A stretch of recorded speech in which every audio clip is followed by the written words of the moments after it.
First thing we can see, if we take a look at the long column, we can see there's been big positions put on here, okay?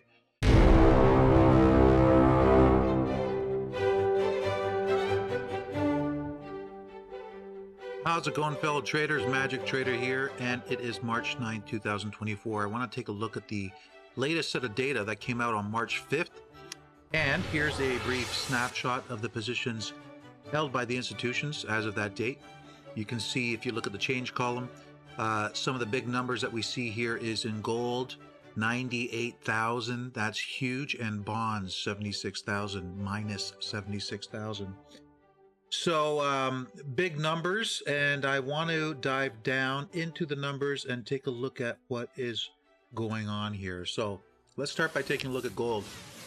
And first thing we can see, if we take a look at the long column, we can see there's been big positions put on here, okay? Very big. Look at that, 64,000. That's huge. But up until that point, they weren't doing much with their positions, okay? Down in the two teens is what they've been sitting at.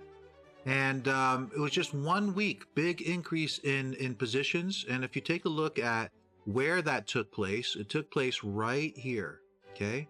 Big buying taking place there. Now, obviously, you know, with this big candle to the upside, they're likely continuing with that buying. But I want to point out something to you that you should pay attention to. When you look at the coloration of the cells here, you can see that they are neutral, okay? Blue. Blue means neutral. I know I put green, but now I'm going to put some blue on top. There you go. The positions are neutral. What does that mean? That means they aren't with any strong bias. Yes, they just increased their longs from 214 to 264, but that doesn't mean that this is going to be sustainable. When we look at the charts, we're looking for chart formations that represent sustainability in terms of price direction, but we're not seeing that right now on the charts. So I should caution you to be careful with this move to the upside, because I'm not seeing anything strong that this move is going to sustain itself. All right. So just want to pass it along. If I look at retail positions, I can see that they're about 75% short right now. 75% short, which is pretty decent. If we get that into the 80s and 85s, then what we're likely going to see is a push to the downside, like that. Okay, so we'll wait and see, and be patient with this one. Okay, I'm not seeing anything sustainable. A lot of people happy about this move to the upside, but this doesn't mean that we have a new uptrend that's about to begin. Okay, so just keep in mind. If we look at oil, we see that they've been pretty much neutral with their long positions for some time.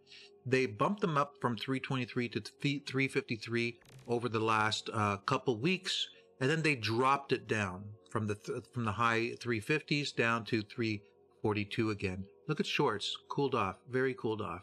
Now, look, if we look at this column here, we can see that the coloration is slightly blue, but putting things into context, it's really bullish because they lowered their short positions. So it's not like they're bullish because they're bullish. They're bullish because they lowered short positions. I'm not seeing anything really great here in terms of oil and price direction with respect to the positions from the banks. So we will move right along.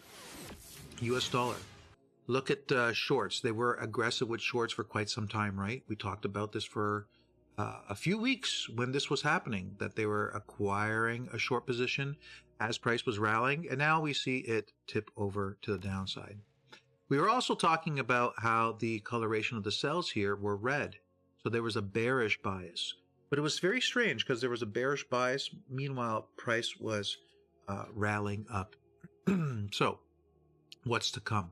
Well, it's hard to say. I don't think this move to the downside is very sustainable. I don't think it's going to continue to drop like that. We'll wait and see how things unfold. But, you know, if that was going to happen, they would be increasing their shorts right now. And they're not doing that. They're offloading their shorts. So I think this move is it's just following along with the move that we see in gold. but it's not very sustainable in my opinion. Okay, so we'll wait and see how things unfold on that one. Here we have the Aussie US dollar, and as they've been doing for quite some time, they're super aggressive with shorts, just like they were doing that back here. And every time they get super aggressive with shorts, what do? They take profits. Okay, then they're shorts, aggressive with shorts, and then they take profits. And every time they take profits, what does it usually fuel? That's right, a move to the upside. And what are we having here? A move to the upside. Perfectly timed alongside the euro, move to the upside, and with gold. And we also do have a area of demand here that's in play. It's been in play for quite some time. We need this to get out for there to be a bigger, stronger push to the downside. Okay, that's an interesting thing, but look at this. Retail traders are about 89% short right now.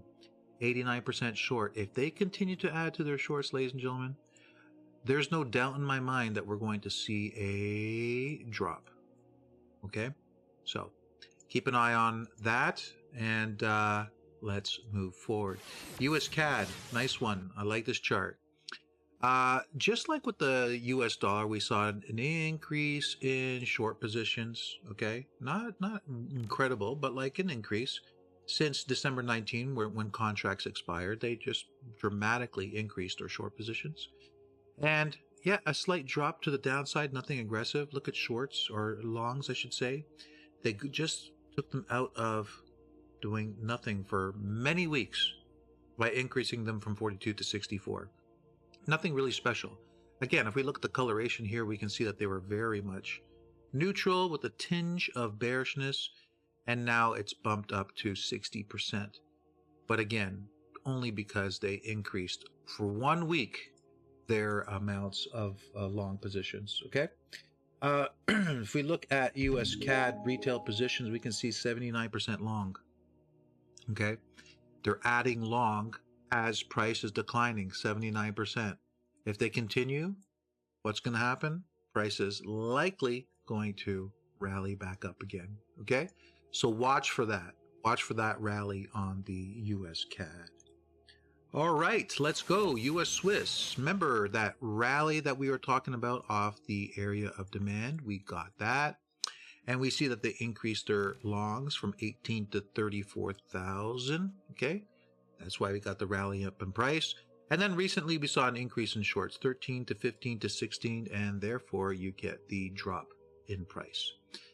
Again, remember context. We just came out of neutral zone. Okay, their bias was pretty much neutral, now a little bit bullish.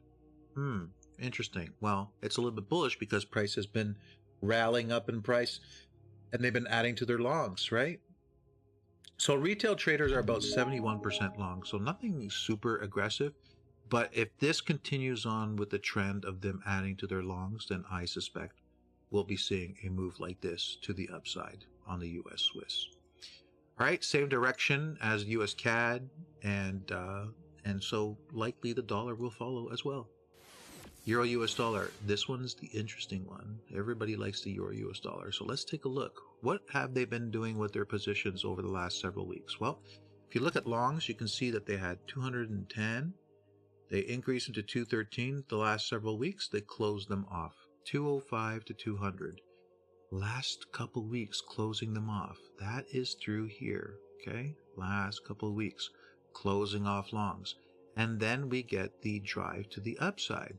Now let me ask you, drive to the upside, right? Okay. So let's look at the coloration of the cells here. Are they green? Yes, they're green. What's the number? 60%. Okay. What was it before? 59, 57, 59, 64, even larger. 65, 67, 70, 70, 69. All these numbers are a lot larger. That took place in January, right? January, as price was declining throughout year. Okay? You'd think that if they were going to drive price much higher, that they would be focusing on long positions right now. But that's not what's going on here. They close short positions. Look at that, 158, 145, 142, 133. Now, when you add short positions, it causes price to drop. When you close short positions, it causes price to rally, right? So we're getting a rally. Gold rallied, not sustainable structure. We're getting a rally here from the closure of short positions. Does this look like a setup for a sustainable move to the upside? What do you think? I don't think so. Not from what I'm seeing. Could they come in and start significantly buying? Yes, they could do that. But from what I'm seeing right now with the data, I'm not seeing signs of that. Retail traders are 84% short. You know what that means? You know what that means, ladies and gentlemen? They add a little bit more, baby, and that is going to drop just like that. All right, so be aware. Be vigilant. Pound, remember we were talking about them just adding to their long. Well, now you see the preparation for the move to the upside. Good. Okay. They've been preparing that for quite some time. And now we saw what took place with price. Bullish bias? Absolutely. Okay? Absolutely bullish bias. Are they focusing on shorts right now? No, they're not. So what did we end up getting? A big drive to the upside. Interesting move, but I'll tell you, 94% of retail traders are short right now. Short. So you know what that means? It's just about to do that. Okay? My opinion, because 94% of traders being short, yeah, that means price is likely going to be dropping. All right, US dollar, Japanese yen, they reached a significant position in longs. Look at that. 183. And that's pretty aggressive. Okay, so aggressive that it caused them to start taking profits on those long positions, which fueled a move to the downside, as you can see. But look at shorts. Do you think they're focusing on shorts? Do you think the banks are focusing on accumulating a short position? Not really. Look here. Okay, not aggressive, nothing. The focus is on longs, right there. That's been the bias for the last several weeks, long positions. And if you look at retail traders, they're 90% long. Okay? They're adding long as price is declining. As price is declining, retail traders keep on adding long. This is likely going to be heading up. Okay? So pay attention and watch, because that is what is likely coming to a theater near you. Okay, let's take a look at the last one, Kiwi. This one's been a mess. There's really been nothing here to see. They're adding a little bit of their long positions, but you know, there's really not much to go here. A slight bullish bias over the last several weeks because of their increase in long positions, net positions in the positive, but there's really nothing that I like on this one. So not much to see here, but you know, we could take a look at the retail traders and see what they're doing. And it looks like 87% are short. Okay, 87% are short. So I'd say a bearish bias heading into the next week. All right, ladies and gents, that is pretty much it. I hope you enjoyed it. It's been a couple weeks since I went and did a session for you guys outlining the latest CFTC data, but we are doing live shows on our Twitter. So come Monday to Friday, 8 a.m. We're doing live shows. We're taking apart the supply and demand of the major currencies and taking requests from you guys. And we've been getting a lot of viewership on that. So please join us. Would love to see you. And for now, that is it. You can reach us, www.whiteoakfx.com. Enjoy your weekend. We'll talk to you later. Bye-bye.